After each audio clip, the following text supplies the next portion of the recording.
नूह का जल प्रलय संडे स्कूल की बाइबल की कहानियों से मिलाया जाता है, जहां छोटी नाव बहुत सारे प्यारे जानवरों के साथ 40 दिनों के लिए समुद्र में चली गई। बहुत लोग इसे काल्पनिक बताते हैं और इन दिनों कुछ ही उत्पत्ति 6 से 9 के जल प्रलय को वास्तविक इतिहास मानते हैं। बाइबल जल प्रलय को एक वास्तविक इतिहास घटना के रूप में चित्रित करती है, जिसमें 8 लोगों का परिवार शामिल था। उत्पत्ति का कहना है कि जल प्रलय ने पूरे 1 साल तक पूरी दुनिया को अपनी चपेट में ले लिया और जानवरों, पौधों और मानवता को उचित न्याय से बचा लिया। बाइबल में जल प्रलय की घटना को बहुत ही विस्तृत रूप से बताया गया है। प्रेरित पतरस और यीशु ने भी उत्पत्ति जल प्रलय को एक वास्तविक घटना के रूप में बताया। इसलिए यह कहना सुरक्षित है कि बाइबल की विश्वसनीयता और यहाँ तक कि यीशु स्वयं इस बात पर निर्भर करते हैं कि उत्पत्ति में वर्णित जल प्रलय का लेखा जोखा वास्तव में हुआ था। अब हमारे साथ जुड़े, क्योंकि हम बताते हैं कि कैसे नूह के जल प्रलय ने 4 महाद्वीपों के 1800 से अधिक तेल कुओं के बोरहोल पर नए वैज्ञानिक अनुसंधान के साथ सभी को संकलित और मानचित्र किया। नए मानचित्र प्रत्येक प्रकार की चट्टान की मोटाई और सीमा का पता करते हैं जो जल प्रलय द्वारा नीचे बिछ गए थे। इस शोध से कई महाद्वीपों के अवसाद तलछटी चट्टान के 6 विशाल अनुक्रमों का पता चलता है। प्रत्येक विशाल अनुक्रम में चट्टान का एक विशाल ढेर होता है, जिसके तल पर मोटे दाने वाले बलुआ पत्थर होते हैं, फिर शेल जैसे महीन अनाज, तलछट, फिर चूना पत्थर सबसे ऊपर होता है। प्रत्येक विशाल अनुक्रम ऊपर और नीचे समतल अप्रतिस्थताओं से घिरा होता है, जिसे अनकन्फॉर्मिटीज कहा जाता है। पृथ्वी पर कुछ स्थानों में ऐसी परतें हैं जो सभी 6 विशाल अनुक्रमों को दर्शाती है। वे वहां कैसे पहुंचे? वे नूह के जल प्रलय के बारे में क्या कहते हैं? दुनिया के महाद्वीपों में सबसे ऊपर जल जमाव की तलछटी परतें विनाशकारी रूप से जमा होती है। तो क्या नूह के जल प्रलय के कारण बहुत सारा पानी और बहुत सारा कीचड़ आया होगा? भूवैज्ञानिक 6 विशाल अनुक्रमों पर सहमत होते हैं, लेकिन वे उस समय के पैमाने पर भिन्न होते हैं जिसमें वे हुए थे। अगर उन्हें लाखों साल लगे तो जल प्रलय से उनका कोई लेना देना नहीं, लेकिन अगर वे सभी तेजी से और हाल ही में जमा हो गए तो जल प्रलय दिमाग में आना चाहिए। कई लोग यह भी सवाल करते हैं कि जब एक बड़ा भूभाग जैसे महाद्वीप पैंजिया महाद्वीपों में टूट गया, जो कि उनके वर्तमान विन्यास में चले गए, और पहली बार नए विशाल अनुक्रम मानचित्र हमें यह देखने की अनुमति देते हैं कि कैसे जल प्रलय ने पूरे ग्रह को आकार दिया, जैसा कि बाइबल में कहा गया है, जिसमें महाद्वीपों को फिर से जोड़ना शामिल है। उत्पत्ति के अनुसार अदन की वाटिका एक हरा भरा स्वर्ग था, जिसे अनंत जीवन, विश्वव्यापी शाकाहार और हमारे सृष्टिकर्ता के साथ मधुर संबंध के लिए स्थापित किया गया था। कोई रक्तपात, बीमारी या मृत्यु भी नहीं थे। पौधों और वृक्षों में कोई कांटे उटकटारे नहीं थे और मनुष्य ने परमेश्वर की रचना को झुका दिया। फिर पतन हुआ, हमने परमेश्वर की आज्ञा का पालन नहीं किया और वर्जित फल खा लिया। संसार में पाप आ गया और पाप से मृत्यु आ गई। पीड़ा, दर्द, उत्परिवर्तन और कैंसर ने मानव जाति को त्रस्त कर दिया। पेड़ पौधों में कांटे लगे और हम एक हरे भरे बगीचे के रखवाले से मजदूर किसान बन गए। पाप के बोझ से पृथ्वी और ब्रह्मांड सड़ने और बढ़ने लगे। मानव जाति इतनी भ्रष्ट हो गई थी कि परमेश्वर ने हमारे लिए एक फैसले के रूप में जल प्रलय को भेजा। परमेश्वर ने देखा कि मनुष्य की दुष्टता पृथ्वी में महान थी और उसके दिलों के विचारों की हर कल्पना लगातार केवल बुराई की थी। और परमेश्वर ने नूह से कहा कि सभी प्राणियों का अंत मेरे सामने आ गया है, क्योंकि पृथ्वी उनकी हिंसा से भर गई है, और देखो मैं उन्हें पृथ्वी के साथ नष्ट कर दूंगा। परमेश्वर ने नूह को एक जहाज बनाने का निर्देश दिया, जिसका अर्थ डिब्बा या संदूक है, विशेष विस्तार, सामग्री और निर्माण का। और नूह ने परमेश्वर की आज्ञा के अनुसार किया और उसके परिवार ने हर 2 प्रकार के भूमि पर रहने वाले, नाक से सांस लेने वाले जानवर के साथ जहाज में प्रवेश किया। ये 5000 जोड़े जानवरों की प्रजातियां प्रजनन के लिए आवश्यक थी, जो आज सभी किस्म और जानवर मौजूद हैं।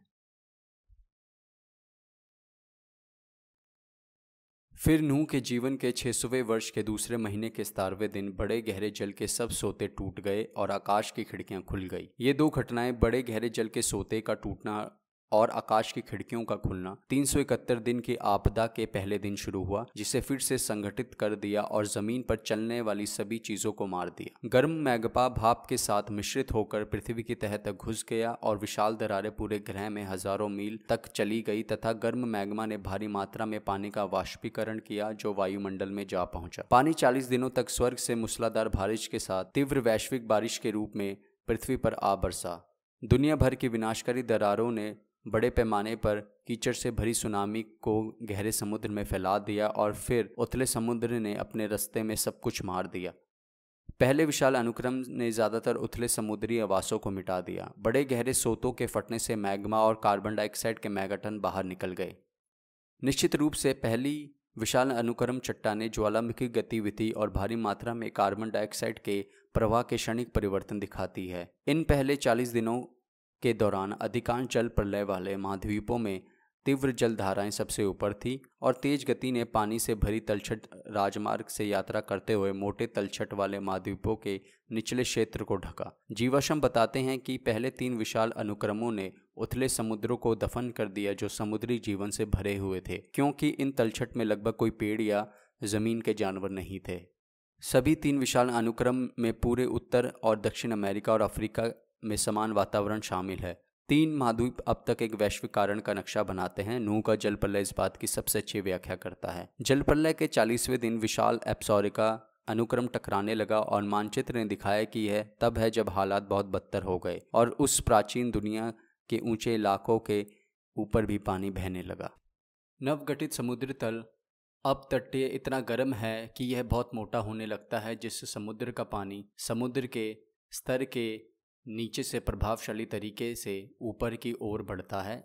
पिघला हुआ मैग्मा बढ़ता है और चौड़ी खाई को भरते हुए मध्य महासागर की लकीरों को चौड़ा करता है। गर्म महासागरीय तल महाद्वीपों से टकराता है, फिर उसके नीचे खिसक जाता है, जैसे कि पृथ्वी के नीचे कुछ स्थानों पर विशाल कन्वेयर बेल्ट। पारंपरिक मॉडल के बजाय जिसमें समुद्र तल धीरे धीरे फैल रहा है, बहुत ही तेजी से यह सबडक्शन वास्तव में हुआ। तेजी से सबडक्टिंग प्लेटों के घर्षण और दबाव के कारण गर्मी के कारण लगभग 5 मील प्रति घंटे की गति से तेजी से आगे बढ़ रहा है। जैसे ही गोताखारी महासागरीय प्लेटें भूमि के नीचे झुकती हैं, वे महाद्वीपीय किनारों को नीचे धकेलती है और फिर उन्हें सुनामी चक्र बनाती है, जो महाद्वीपों को कंबल देती है जैसे आज सुनामी होती है, केवल अधिक तीव्र और लगातार। उदाहरण के लिए जापान में अब तक का सबसे शक्तिशाली भूकंप दर्ज किया गया है और इतिहास में चौथा सबसे बड़ा भूकंप 2011 में 9.1 तीव्रता का आया था। यह भूकंप जापानी तट से लगभग 45 मील पूर्व में एक पानी के भीतर मौजूद मेगा थ्रस्ट के कारण हुआ था। केंद्र में ओवरराइडिंग प्लेट के बीच 160 फुट का स्लिप था, जो जापान और अंतर्निहित प्रशांत प्लेट का हिस्सा था।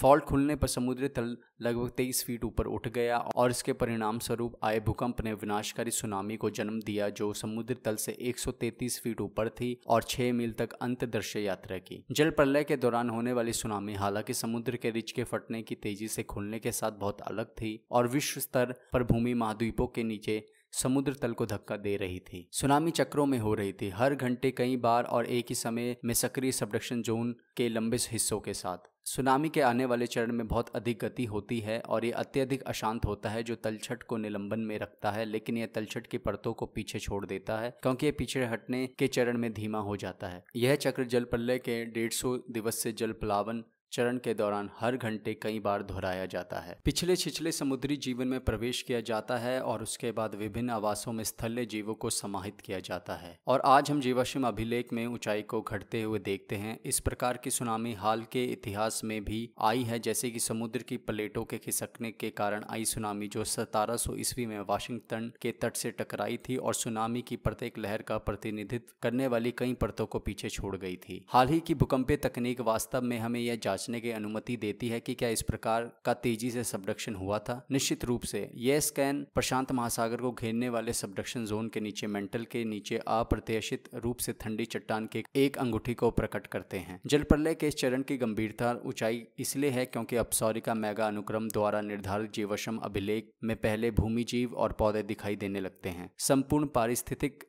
तंत्र भारी जमा में दबे हुए हैं, जो बाद में कोयले में बदल जाते हैं, जैसे कि व्यापक एप्लाचियन कोयला बेड। वास्तव में अमेरिका के पास 7 ट्रिलियन टन से अधिक कोयला भंडार है। और यह सब कहां से आया, जबकि हम जानते हैं कि कोयले का निर्माण मृत पौधों की सामग्री द्वारा तलछट की परतों के बीच होने से होता है, तथा हमारे पास आज पृथ्वी की सतह पर केवल मौजूदा कोयला भंडार के एक अंश का उत्पादन करने के लिए पर्याप्त वनस्पति है। इससे पता चलता है कि जल प्रलय से पहले दुनिया ज्यादातर हरी भरी वनस्पतियों से ढकी थी। बढ़ते जल प्रलय के पानी और सुनामी जो भूमि पर बहने के लिए जरूरी थे, सुनामी जो भूमि और बहुत बड़ी मात्रा में वनस्पतियों को घेरने के लिए आवश्यक थी, वो कोयले में बदल गए और उन्हें विश्वव्यापी अनुपात की तबाही द्वारा अच्छी तरह समझाया गया है। तथ्य यह है कि अमेरिका में 1 दर्जन से अधिक राज्य मिट्टी के ढेर के नीचे दबे डायनासोर के जीवाश्मों से भरे हुए हैं और यह भी जल प्रलय की पुष्टि करता है। वास्तव में भूवैज्ञानिकों ने एक अस्थायी रूप से उजागर डायनासोर प्रायद्वीप पाया है, जहां डायनासोर ने अपना अंतिम प्रतीक बनाया था, जो अब झील और समुद्री जीवन के साथ बड़े पैमाने पर लहरों द्वारा ले जाया गया है। ऐसा लगता है पहले 3 विशाल अनुक्रमों के पहले जल प्रलय जमा ने इस डायनासोर प्रायद्वीप पर ज्यादा पदार्थ जमा नहीं किया था और केवल कुछ 100 गज तलछट हाशिए पर रहता था।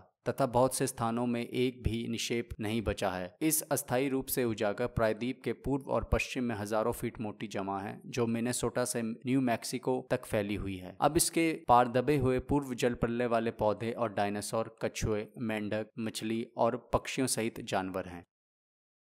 इस प्रायद्वीप के ऊपर और नीचे हजारों डायनासोर ट्रैकवे और अन्य महाद्वीपों पर इसी तरह के अस्थायी रूप से उजागर निम्न क्षेत्रों से पता चलता है कि मरने वाले डायनासोर और अन्य उद्योगी जीवन पथ निर्माता तैरते रहे, प्रतीक्षा करते रहे और सुरक्षित जमीन खोजने की कोशिश करते हुए ताजा तलछट जमीन पर चले। अगला विशाल जूनी अनुक्रम हिट एप्सोरिका और जूनी विशाल अनुक्रम सबसे गंभीर है क्योंकि महाद्वीपीय प्लेटें मूल पैंजिया जैसे महाद्वीप विन्यास से अधिक तेजी से आगे बढ़े जहां वे आज हैं। महासागरों के खिसकने और प्लेट सबडक्शन में नाटकीय रूप से वृद्धि होने और महाद्वीपों के तेजी से अलग होने के कारण सुनामी जैसी लहरें पश्चिमी उत्तरी अमेरिका में धुलने लगती है, जबकि पूर्व में वस्तुतः कोई अवसादन नहीं होता है। डायनासोर प्रायद्वीप के ऊपर आने पर जूनी विनाशकारी रूप से मॉरिसन गठन में डायनासोर को दफन कर देता है। वर्ग मील शामिल है। इस जुरासिक इकाई में कम से कम 141 विशाल डायनासोर बोनियाड शामिल हैं,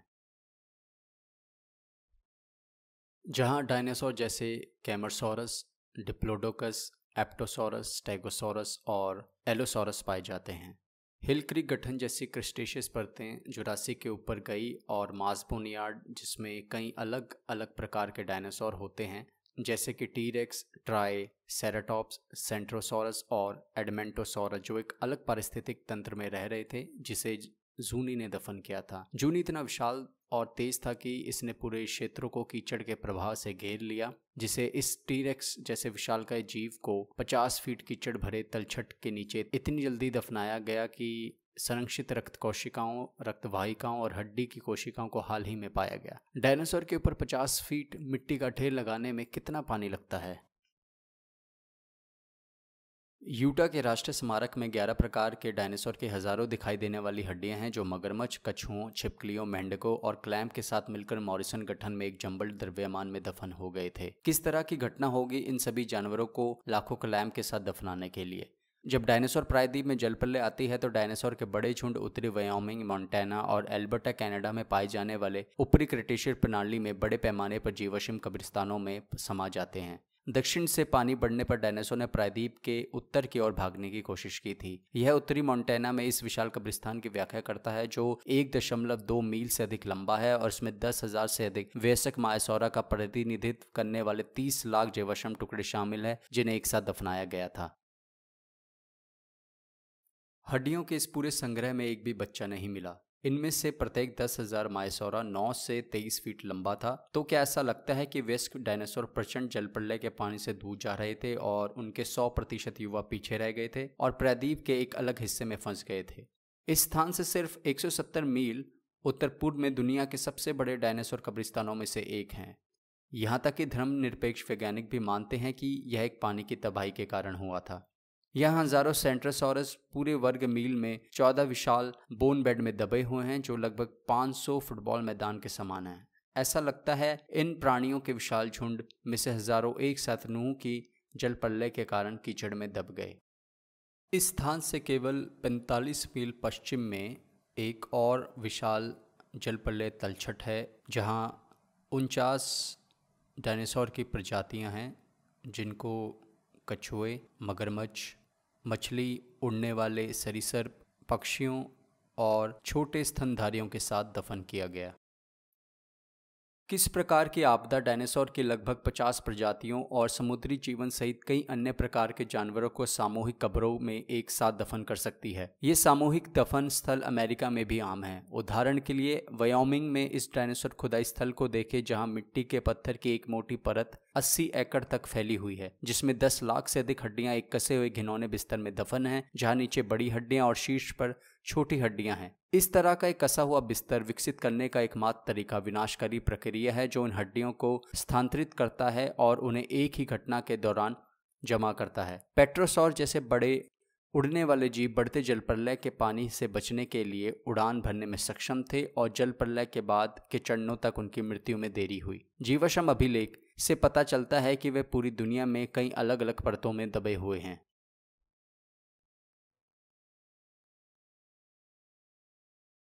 इसमें कोई संदेह नहीं कि डायनासोर को ख़त्म करने में व्यापक ज्वालामुखी भी शामिल था, क्योंकि इनमें से कई सामूहिक कब्रें सचमुच ज्वालामुखीय राख से भरी हुई हैं। जब डायनासोरों को उनकी कब्र में रखा गया तो राख में पानी मिला दिया गया था। मॉरिसन गठन का एक खंड जिसे बर्सी बेसिन कहा जाता है वह 5 राज्यों में फैला हुआ है और इसमें 4000 घन मील से अधिक ज्वालामुखी सामग्री शामिल है। भूवैज्ञानिकों का मानना है कि मॉरिसन गठन में एक भी ज्वालामुखी के बिना इस सामग्री को पश्चिमी तट पर ज्वालामुखियों से ले जाया जाना था। मैग्मा द्वारा निर्मित ज्वालामुखी भूमि के नीचे गिरने वाली पपड़ी से उठते हैं और आज ये सबडक्शन जोन हमारे 90% से अधिक भूकंपों के लिए जिम्मेदार रिंग ऑफ फायर बनाते हैं। बाइबल बताती है कि जलप्रलय के 150वें दिन परमेश्वर ने पृथ्वी के ऊपर से गुजरने के लिए एक हवा बनाई, गहरे पानी के फुवारे कम होने लगे और स्वर्ग की खिड़कियां बंद हो गई और स्वर्ग से बारिश रुक गई। अब अंतिम विशाल अनुक्रम प्रवेश करता है, तेजस।